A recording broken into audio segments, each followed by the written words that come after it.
పరకామణి కేసులో నిందితునిగా ఉన్న టీటీడీ మాజీ చైర్మన్ వైవి సుబ్బారెడ్డి ఈ కేసు విచారణ నిమిత్తం నేడు కానూరులోని సిఐడి కార్యాలయంలో విచారణకు హాజరయ్యారు.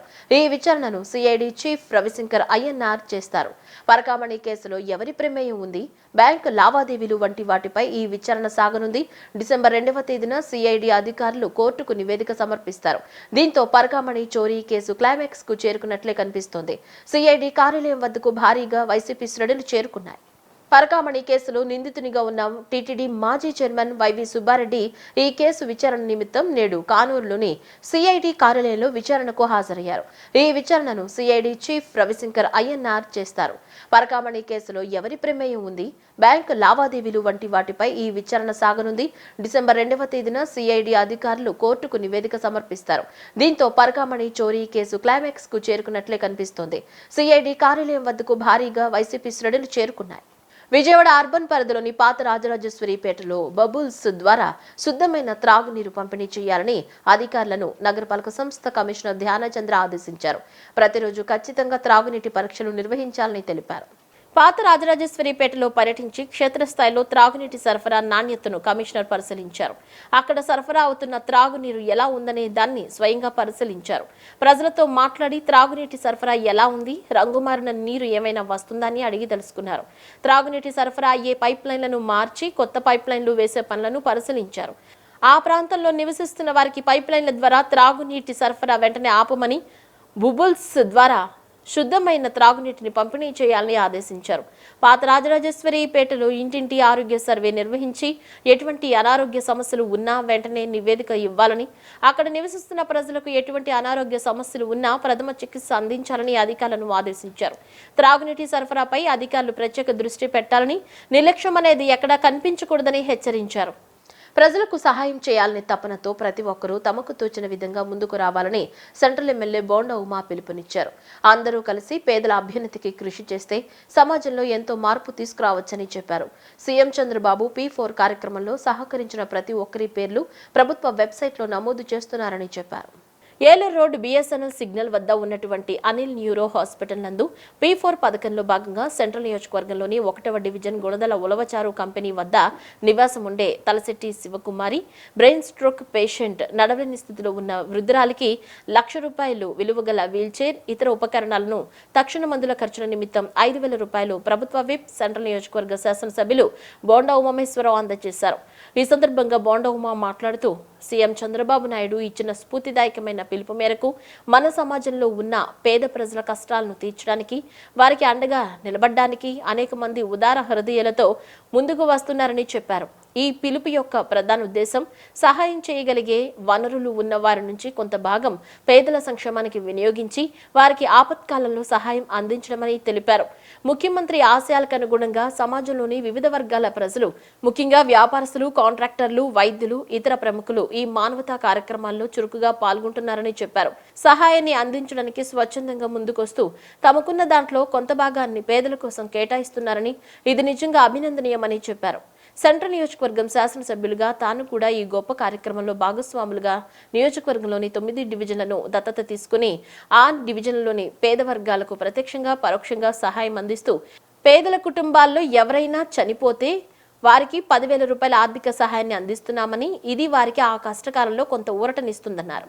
ఈరోజు రాష్ట్ర ముఖ్యమంత్రి చంద్రబాబు నాయుడు గారు పిలుపు మేరకు ఏదైతే మనకున్న దాంట్లో పేదవాళ్ళకి సహాయం చేయాలి, పేదవాళ్ళకి అండగా ఉండాలని ఏదైతే పిలుపునిచ్చారో దానికి మార్గదర్శకులుగా అనేక మంది ముందుకు వస్తూ ఉన్నారు.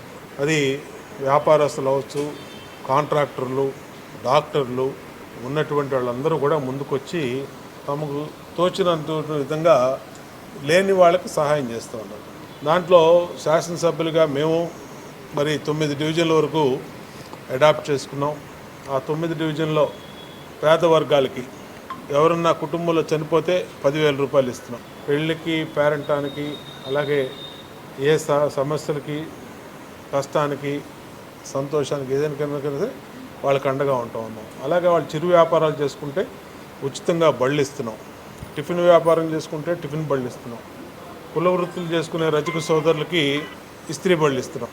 అట్లాగే ఇవాళ సెంట్రల్ నియోజకవర్గంలో ప్రముఖ వైద్యులు డాక్టర్ అనిల్ గారు, అనిల్ న్యూరో సర్జన్, హాస్పిటల్ ఏదైతే ఉందో దాని అధినేత అనిల్ గారు ఇవాళ ఛార్జ్డ్ వీల్ చైర్ దాదాపు 80,000 రూపాయలు ఖరీదు చేసేది అది, అలాగే బెడ్, అట్లాగే పరికరాలు ఉచితంగా మరి అందించారు. సంతోషం.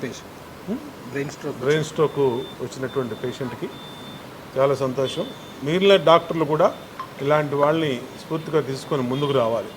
మీ తోచినటువంటి విధంగా ప్రజలకి సహాయం చేయాలి, మార్గదర్శకులుగా నిలవాలి, పేదవాళ్ళకి అండగా ఉండాలి. ఈ P4లో భాగంగా ఎవరైతే సహకరిస్తున్నారో అందరి పేర్లు కూడా గవర్నమెంట్ వెబ్సైట్లో రిజిస్టర్ అవుతున్నాయి. ప్రత్యేకంగా ప్రశంసా పత్రాలు కూడా వస్తాయి వాళ్ళకి. ఏది ఏమైనా భగవంతుడు మనకి ఇచ్చినటువంటి శక్తి కొలది లేనటువంటి వాళ్ళకి అండగా ఉండటం అనేది ఒక మహాకార్యం. దానికి అందరం కూడా ముందు రావాలని కోరుకుంటూ హృదయపూర్వకంగా డాక్టర్ అనిల్ని, వాళ్ళ టీంని, హాస్పిటల్ని అందరినీ కూడా అభినందిస్తాం. పరకామణి కేసులో జగన్మోహన్ రెడ్డి నుంచి కింది స్థాయి నాయకుల వరకు చాలా మంది ఉన్నట్లు భూమన కరుణాకర్ రెడ్డి పరోక్షంగా ఒప్పుకున్నారని శాప్ చైర్మన్ రవినాయుడు అన్నారు. భూమన కరుణాకర్ రెడ్డి హాస్యంగా వ్యవహరించారన్నారు. విలేకరులు అడిగిన ప్రశ్నలకు సమాధానం చెప్పలేక దొంగేడుపులు ఏడ్చారన్నారు. పరకామణి కేసులో దొరికిపోతున్నామని తెలిసే వైసీపీ నాయకులు దొంగేడుపులు ఏడుస్తున్నారన్నారు. శ్రీవారికి భక్తులిచ్చే కానుకలను భూమన కరుణాకర్ రెడ్డి, సుబ్బారెడ్డి అప్పనంగా పంచుకున్నారని మండిపడ్డారు. పరకామణి కేసు రాజీకి భూమన కరుణాకర్ ప్రమేయం లేదా అని ప్రశ్నించారు. రవికుమార్, ఆయన బంధువుల ఆస్తులు వైసీపీ నాయకులు కొట్టేశారని ఆరోపించారు. చంద్రగిరి మండలం డోర్నకల్లో 8 ఎకరాలు ఎవరి పేరు మీద రాయించారో చెప్పాలన్నారు. రవికుమార్ బినామీ జయచంద్రను సిఐడి అధికారులు విచారించాలన్నారు. తిరుమల తిరుపతి దేవస్థానం అంటే ప్రపంచవ్యాప్తంగా కొన్ని కోట్ల మంది నిత్యం ఆరాధిస్తున్న వెంకటేశ్వర స్వామి. ఆ స్వామికి ట్రస్టీగా తిరుమల తిరుపతి దేవస్థానం బోర్డు ఉండాలి. అలాంటి బోర్డు సభ్యులు, బోర్డు చైర్మన్ తప్పు చేస్తే భక్తులు ఎవరికి చెప్పుకోవాలి? ఒక ట్రస్టీ అది. స్వామివారికి భక్తి రూపంలో నగదు లేదా డైమండ్సో, బంగారమో, ఆస్తులో స్వామివారికి సమర్పించుకోవడం అనేది ఆనవాయితీగా వస్తుంది. వాళ్ళు కోరుకున్న కోరికలు కానీ లేకపోతే వాళ్ళ జీవితంలో ఏదన్నా మంచి జరిగినప్పుడు స్వామివారి కృపా కటాక్షాలతో ఆ కోరికలు తీరాయని చెప్పి మొక్కుబడిగా ఇచ్చే సొమ్మును గతంలో చైర్మన్గా పనిచేసిన సుబ్బారెడ్డి, కరుణాకర్ రెడ్డి అప్పనంగా పంచుకున్న మాట వాస్తవం. నిన్న కరుణాకర్ రెడ్డి పర్కామణి కేసులో విచారణ జరుగుతుండగా అప్పటి చైర్మన్గా ఉన్న కరుణాకర్ రెడ్డి గారు ఆ పర్కామణి కేసు ఏ విధంగా సెటిల్మెంట్ జరిగింది, దాంట్లో వాస్తవాలు ఏంటి, ఎవరు ప్రోద్బలంతో జరిగింది అని విచారణకు పిలిస్తే ఆయన విచారణ అయిపోయిన తర్వాత బయట వచ్చిన తర్వాత మీడియాతో మాట్లాడుతూ తిరుపతిలో వర్షం పడింది, ఆ చినుకులెన్ని, పసిఫిక్ మహాసముద్రంలో నీళ్ళెన్ని అవి చెప్పగలుగుతామా, లేకపోతే ఏదైతే కారణానికి జన్మకు కారణమైన విషయం గురించి ఇంకా ఆయన ఏదో ఆయనకి తెలిసిన భాషలో ఏదో మేధావిలాగా ఆయన ఏదో చెప్పారు. మేము సూటిగా అడుగుతున్నాం, పర్కామణి కేసు రాజీకి నీ ప్రమేయం ఉందా లేదా? అది చెప్పమంటే అది చెప్పడు, అక్కడ మాట్లాడమంటే అది మాట్లాడు. చినుకులెన్ని, నీళ్ళెన్ని ఏంటి మాకు అర్థం కావడం లేదు. నువ్వు టీటీడీ చైర్మన్గా ఉన్నప్పుడు పర్కామణి కేసు సెటిల్మెంట్ అయ్యింది. అప్పటి CI Tirumala 2 town CI Jaganmohan Reddy, అప్పటి ఎస్పీ పరమేశ్వర్ రెడ్డి, సీఎంఓలో ఉన్న అధికారులు, టీటీడీలో ఉన్న అప్పటి ఈఓ మీ ప్రమేయం ఉందా లేదా అని చెప్పడం మానేసి ఏందో మాట్లాడుతున్నాడు ఆయన. ఈ పర్కామణి సెటిల్మెంట్లో ఏదైతే రవికుమార్తో జరిగిన డీల్ ఏదైతే ఉందో ఆ డీల్లో అనేక మంది ఉన్నారు. బహుశా ఆయన మాటలు చూస్తుంటే జగన్మోహన్ రెడ్డి కాడి నుంచి కింది స్థాయి వరకు ఉన్నారు. మీరు ఎంతమందిని లెక్కేస్తారు, ఎంతమందిని పిలిపించగలుగుతారు అని ఆయన మనసులో ఉన్న మాట బయట వచ్చేట్టుంది. ఆయన ఒప్పేసుకున్నాడు, దీన్ని మీరు లెక్క పెట్టలేరు, అంతమంది ఇన్వాల్వ్ అయి ఉన్నారని. ఎంతమంది ఇన్వాల్వ్ అయినా ఎవరిని వదిలిపెట్టే ప్రసక్తే లేదు. గత 40 ఏళ్లుగా దుర్గమ్మ సేవలో తరిస్తున్నట్లు ఆరేళ్ల రాము గురు భవానీ తెలిపారు. ప్రతి ఏటా వందలాది మందితో భవానీ మాలలు ధరింపచేస్తున్నామని తెలిపారు. విజయవాడ నగరంలోనే కాక పొరుగు ప్రాంతాల్లో సైతం భవానీ భక్తులతో పూజా కార్యక్రమాలు జరిపిస్తున్నామని వివరించారు. విజయవాడ లబ్బిపేటలో ఆరేళ్ల గురు భవానీ ఆధ్వర్యంలో శ్రీ కనకదుర్గమ్మ పూజా కార్యక్రమం నిర్వహించారు. భవానీ భక్తులు పెద్ద సంఖ్యలో దీక్షాదారులు ఈ పూజా కార్యక్రమంలో పాల్గొని అమ్మవారికి విశేషార్చనలు నిర్వహించారు. ఈ సందర్భంగా ఆరెళ్ల రాము గురు భవానీ మాట్లాడుతూ గత 40 ఏళ్ల క్రితం భవానీ దీక్షలు స్వీకరించామని తెలిపారు. అప్పటి నుంచి క్రమం తప్పకుండా ప్రతి ఏటా భవానీ దీక్షలు నిర్వహిస్తూ అమ్మవారికి సేవ చేస్తున్నామన్నారు. గురు భవానీ పీఠం ఆధ్వర్యంలో విజయవాడ నగర వ్యాప్తంగా అనేక ప్రాంతాలకు వెళ్లి గురు భవానీగా అమ్మవారికి పూజలు జరిపిస్తున్నామన్నారు. భవానీ దీక్షాదారుల ఆహ్వానం మేరకు పొరుగు జిల్లాలకు వెళ్లి అక్కడ కూడా కనకదుర్గమ్మ వారికి పూజలు జరిపిస్తున్నట్లు ఆయన వివరించారు. అమ్మవారికి అవకాశం కల్పించినంత వరకు సేవ చేస్తానని చెప్పారు. అనంతరం కూడా అమ్మవారి భవానీ గురుపీఠం తరపున పూజలు కొనసాగాలని రాము గురుస్వామి ఆకాంక్షించారు.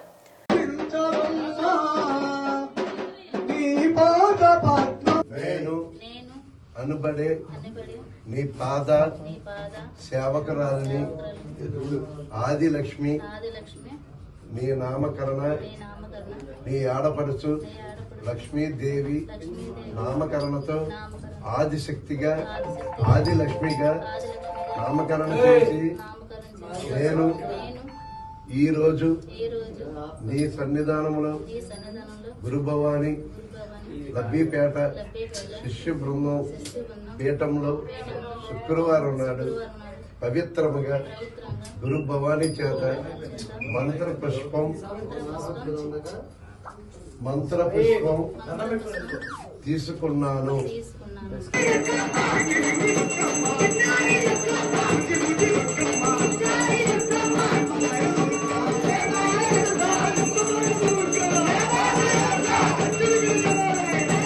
నేను 11 నెల 1986లో మాలాధారణ శుభ సంకల్పంతో స్టార్ట్ చేశాను. అక్కడి నుంచి ఈ రోజుకి 40వ సంవత్సరంగా అమ్మవారికి కార్యక్రమాలు చేసుకుంటూ ప్రతి సంవత్సరం చేసుకుంటూ అమ్మకి అనుగ్రహంతోనే నేను ఇప్పటి వరకు కూడా అరల రాము గురుభావనిగా అమ్మవారి పాద సేవకునిగా నేను ఆ తల్లికి సేవలు చేస్తున్నాను. ఏ జన్మలో చేసుకున్న పుణ్య ఫలమో నేను నా తల్లిదండ్రులు నాకు జన్మనిస్తే అమ్మవారి పాద సేవ చేసే భాగ్యము కల్పించింది ఆ తల్లి. ఈ శిష్యులందరూ కూడా ప్రతి సంవత్సరం కూడా చక్కగా మాలాధారణ చేసి వారి ఇంటిల్లపాది అమ్మవారి అనుగ్రహ కటాక్షం ఎల్లవేళలా ఉండాలని మనస్ఫూర్తిగా కోరుకుంటూ మా యొక్క లబ్బీపేట గురు పీఠం చక్కగా ఇప్పటి వరకు నడిచింది. మునుముందుగా నేను ఉన్నా లేకపోయినా నా శిష్యులు అనేవాళ్ళు ఆరెళ్ల రాము గురు భవానీ గారి పూజ అడుగు జాడల్లో నడవాలని నేను మనస్ఫూర్తిగా ఆశిస్తున్నాను. జై భవానీ, జై జై భవానీ. ఇప్పుడు నేను 40వ సంవత్సరంలోకి అడుగు పెడుతున్న శుభాకాంక్షలుగా నా శిష్యులందరికీ అలాగే భక్త జనాలందరికీ కూడా నా హృదయపూర్వక శుభాకాంక్షలు తెలియపరుస్తున్నాను. బులెటిన్ ముగించే ముందు హెడ్లైన్స్ మరోసారి.